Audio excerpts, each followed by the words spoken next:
A few months ago, I reviewed the previous model of this laptop, and if I'm being honest, I was pretty negative with it. I think partially because I don't have a lot of first-hand experience with less expensive laptops, so I was comparing it to laptops that were, say, $100, maybe $200 more, and then reasoning that the price difference does not justify the compromises, so therefore, it's a bad value. If what you are looking for is a recommendation for this laptop, I still think there are better options in the budget space, especially with Ryzen CPUs. I don't necessarily think the G3 is bad. Like, if we ignore the price, I think it's a decent laptop, but I've used laptops around the same price that were more enjoyable to use, like the Asus TUF A15 with the Ryzen CPUs. But laptops go on sale all the time and prices differ based on the country you're in. So if the G3 happens to be a really good value at the time you're watching and you're wondering what it's good at and what it's not good at, that is what we'll talk about in this video. The first thing I would like to mention is something that I noticed in my review of the previous model. In that video, I mentioned my concerns about the hinge design. Because the hinge is located near the middle rather than the sides of a laptop like most other laptops, opening the screen near the corners will put quite a bit of stress on the hinge.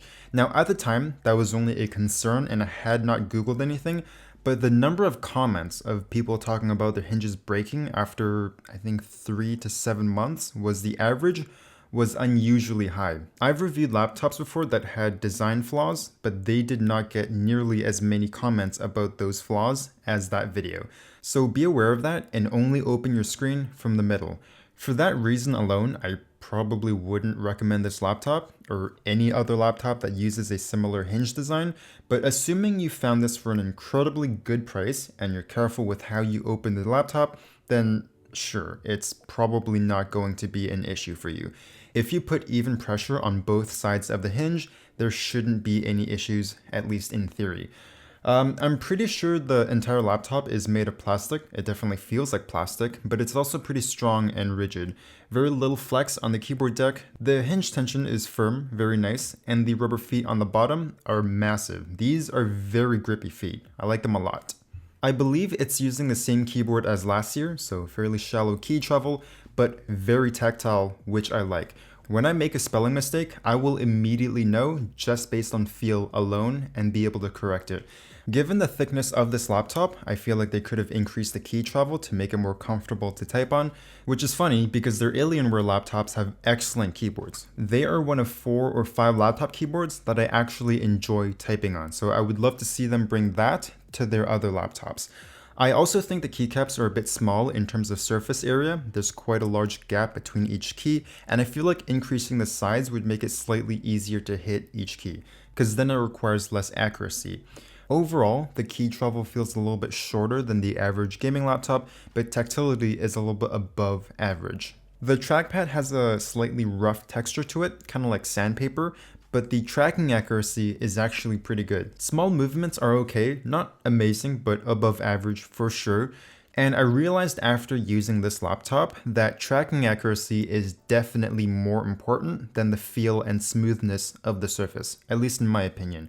It does require quite a bit of force to click down on the trackpad, so it gets tiring quite quickly, but I guess you can use tap to click as a workaround. It's not ideal, but it is an option.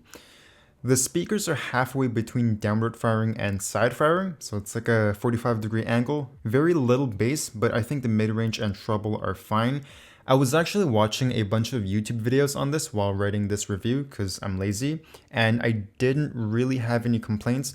I would definitely not recommend them for music. They sound pretty bad for that, but otherwise, like for YouTube videos or while gaming, they are acceptable. And by that, I mean they don't sound bad. The previous model that I reviewed had a 60Hz screen, but this one comes with a 144Hz panel, and it is a much better screen. Not just because of the faster refresh rate, but stuff like brightness, contrast, color accuracy, color gamut, and just overall image quality. I did notice quite a bit of light bleed around the edges of the screen, but that is about my only complaint with this. In terms of gaming performance, the RTX 2060 will push out pretty good frame rates in most games, but the thermals on this are really holding it back. For context, you should expect around 45 watts on the CPU and 90 watts on an RTX 2060 in gaming, so that's like a combined CPU and GPU load in a demanding game, something like Doom Eternal.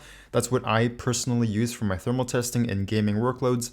With this laptop, you are looking at around 30 watts on the CPU and 58 watts on the GPU.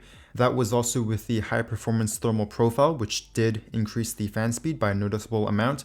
The thing is, the fans seem pretty beefy, kind of like the Omen 15, which had excellent thermals, and nothing really seems out of the ordinary with the cooling assembly. There's also still a bit of thermal headroom to boost a little bit higher, so I assume it's just a software thing with Dell's performance profiles. And unfortunately, none of the Intel 10th generation CPUs have supported undervolting for me, so you'll get good performance, but it's not going to be as good as it could be even compared to the average 15-inch gaming laptop.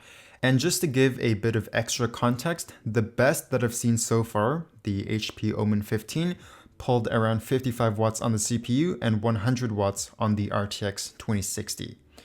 They made some slight changes to the inside of laptop, so you lose the 2.5-inch drive slot in favor of a much larger battery and a second M.2 slot. You also have 2 RAM slots, and the Wi-Fi card is still upgradable, which is nice to see. Very good in terms of upgradability. On the left, you have the charging port, mini display port, HDMI, USB-A, Ethernet, a Thunderbolt 3 port, 2 more USB-As, a headphone jack, and a full-size SD slot. There's also a bigger 68 watt-hour battery inside compared to the 51 watt-hour battery from last year, and you're looking at around 5-ish hours of battery life. Pretty standard, I would say.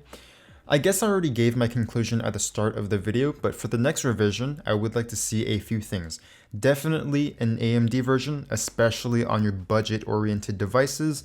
I'd also like to see much better thermals because there's plenty of room inside for bigger fans and bigger heat pipes, better cooling in general. It's definitely not a thin laptop by any means. If they make the keycaps bigger and increase key travel, it would make this an excellent keyboard. Overall, not too bad, just gotta keep an eye out for the poorly designed hinge and understand that at Dell's retail prices, there are other laptops that offer better thermals, better specs, and an overall better user experience. Okay, that is the end of this video. If you liked it, you should subscribe. It makes me look cool when companies see my channel and are considering sending me review units. And probably an Alienware M15 review next week. I'll see you then.